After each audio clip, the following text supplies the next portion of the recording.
In this video, I'm going to give an overview of various types of models that have been used for sequences. I'll start with the simplest kinds of models, which are autoregressive models, that just try and predict the next term in a sequence from some previous terms. I'll talk about more elaborate variants of them using hidden units. And then I'll talk about more interesting kinds of models that have hidden state and hidden dynamics. These include linear dynamical systems and hidden Markov models. Both of these are quite complicated kinds of models, and I don't expect you to understand all the details of them. The main point of mentioning them is to be able to show how recurrent neural networks are related to models of that kind. When we're using machine learning to model sequences, we often want to turn one sequence into another sequence. For example, we might want to turn English words into French words, or we might want to take a sequence of sound pressures and turn it into a sequence of word identities, which is what's happening in speech recognition. Sometimes we don't have a separate target sequence, and in that case we can get a teaching signal by trying to predict the next term in the input sequence. So the target output sequence is simply the input sequence with an advance of one time step. This seems much more natural than trying to predict one pixel in an image from all the other pixels, or one patch of an image from the rest of the image. One reason it probably seems more natural is that for temporal sequences, there's a natural order to do the predictions in, whereas for images it's not clear what you should predict from what. But in fact, a similar approach works very well for images. When we predict the next term in a sequence, it blurs the distinction between supervised and unsupervised learning that I made at the beginning of the course. So we use methods that were designed for supervised learning to predict the next term, but we don't require a separate teaching signal. So in that sense it's unsupervised. I'm now going to give a quick review of some of the other models of sequences before we get on to using recurrent neural nets to model sequences. So a nice simple model for sequences that doesn't have any memory is an autoregressive model. What that does is take some previous terms in the sequence and try and predict the next term basically as a weighted average of previous terms. The previous terms might be individual values, or they might be whole vectors, and a linear autoregressive model would just take a weighted average of those to predict the next term. We can make that considerably more complicated by adding hidden units. So in a feed-forward neural net, we might take some previous input terms, put them through some hidden units, and predict the next term. Memoryless models are only one subclass of models that can be used for sequences. We can think about ways of generating sequences, and one very natural way to generate a sequence is to have a model that has some hidden state, which has its own internal dynamics. So the hidden state evolves according to its internal dynamics, and the hidden state also produces observations, and we get to see those observations. That's a much more interesting kind of model. It can store information in its hidden state for a long time. Unlike the memoryless models, there's no simple bound to how far we have to look back before we can be sure it's not affecting things. If the dynamics of the hidden state is noisy, and the way it generates outputs from its hidden state is noisy, then by observing the output of a generative model like this, you can never know for sure what its hidden state was. The best you can do is to infer a probability distribution over the space of all possible hidden state vectors. You can know that it's probably in some part of the space and not another part of the space, but you can't pin it down exactly. So with a generative model like this, if you get to observe what it produces, and you now try to infer what the hidden state was, in general that's very hard, but there's two types of hidden state model for which the computation is tractable.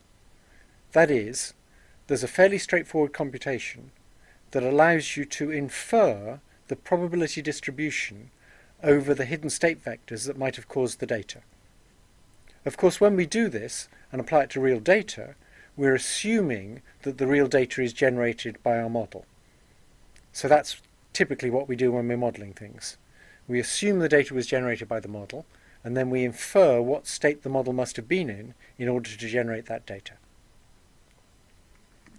The next 3 slides are mainly intended for people who already know about the 2 types of hidden state model I'm going to describe. The point of the slides is so that I make it clear how recurrent neural networks differ from those standard models. If you can't follow the details of the 2 standard models, don't worry too much. That's not the main point. So one standard model is a linear dynamical system. It's very widely used in engineering. This is a generative model that has real valued hidden state. The hidden state has linear dynamics, shown by those red arrows on the right. And the dynamics has Gaussian noise, so that the hidden state evolves probabilistically. There may also be driving inputs, shown at the bottom there, which directly influence the hidden state. So the inputs influence the hidden state directly. The hidden state determines the output. To predict the next output of a system like this, we need to be able to infer its hidden state. And these kinds of systems are used, for example, for tracking missiles. In fact, one of the earliest uses of Gaussian distributions was for trying to track planets from noisy observations. Gauss actually figured out that if you assumed Gaussian noise, you could do a good job of that. One nice property that a Gaussian has is that if you linearly transform a Gaussian, you get another Gaussian.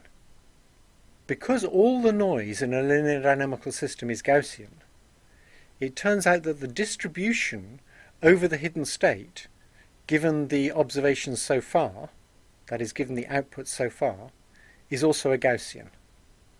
It's a full covariance Gaussian, and it's quite complicated to compute what it is, but it can be computed efficiently, and there's a technique called Kalman filtering that's an efficient recursive way of updating your representation of the hidden state given a new observation. So, to summarize, given observations of the output of the system, we can't be sure what hidden state it was in, but we can estimate a Gaussian distribution over the possible hidden states it might have been in. Always assuming, of course, that our model is a correct model of the reality we're observing. A different kind of hidden state model that uses discrete distributions rather than Gaussian distributions is a hidden Markov model. And because it's based on discrete mathematics, computer scientists love these ones. In a hidden Markov model, the hidden state consists of a 1 of n choice. So there are a number of things called states, and the system is always in exactly one of those states. The transitions between states are probabilistic. They're controlled by a transition matrix, which is simply a bunch of probabilities that say, if you're in state 1 at time 1, what's the probability of you going to state 3 at time 2? The output model is also stochastic. So the state that the system is in doesn't completely determine what output it produces. There's some variation in the output that each state can produce. Because of that, we can't be sure which state produced a given output. In a sense, the states are hidden behind this probabilistic veil, and that's why they're called hidden. Historically, the reason hidden units in a neural network are called hidden is because I liked this term. It sounded mysterious, so I stole it for neural networks. It is easy to represent a probability distribution across n states with n numbers. So the nice thing about a hidden Markov model is we can represent the probability distribution across its discrete states. So even though we don't know what state it's in for sure, we can easily represent the probability distribution. And to predict the next output from a hidden Markov model, we need to infer what hidden state it's probably in. and so we need to get our hands on that probability distribution.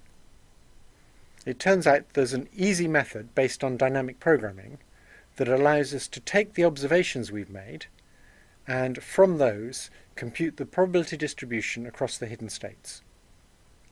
Once we have that distribution, there's a nice elegant learning algorithm for hidden Markov models, and that's what made them so appropriate for speech. And in the 1970s, they took over speech recognition.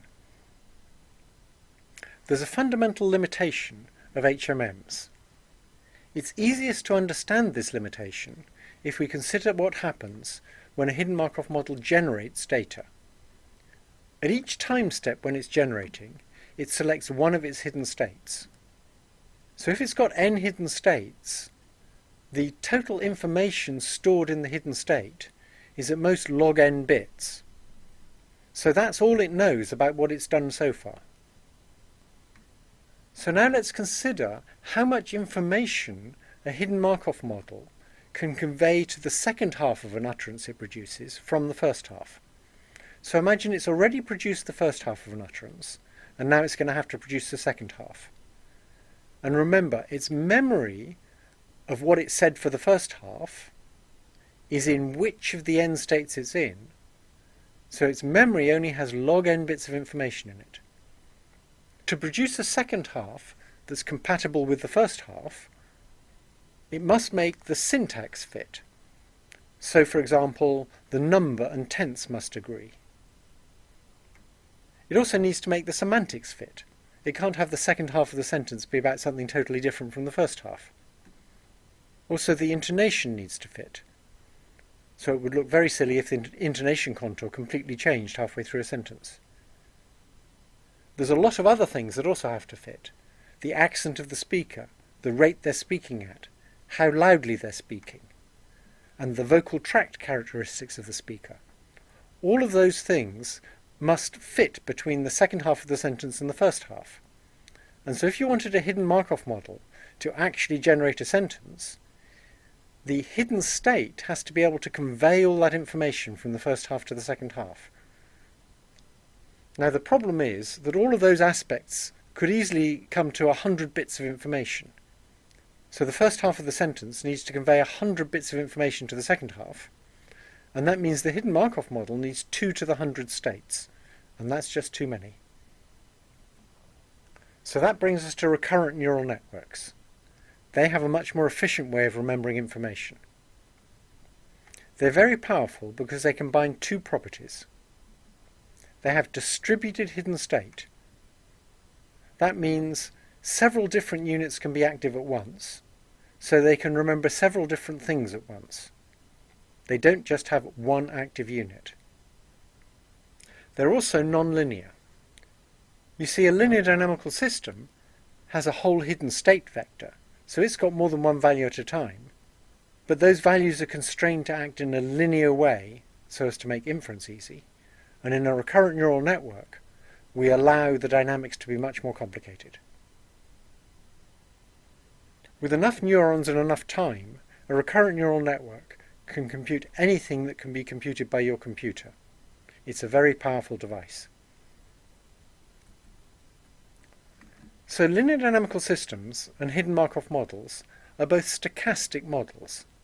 That is, the dynamics and the production of observations from the underlying state both involve intrinsic noise. And the question is, do models need to be like that?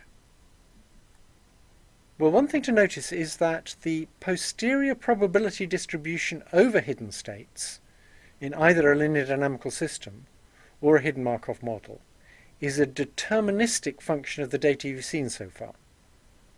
That is, the inference algorithm for these systems ends up with a probability distribution, and that probability distribution is just a bunch of numbers, and those numbers are a deterministic function of the data so far.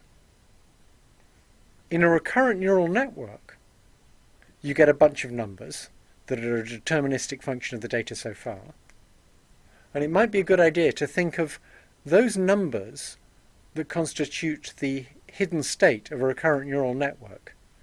They're very like the probability distribution for these simpler stochastic models.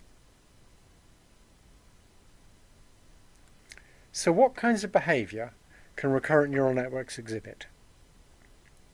Well, they can oscillate. That's obviously good for things like motor control, where when you're walking, for example, you want a nice regular oscillation, which is your stride. They can settle to point attractors. That might be good for retrieving memories.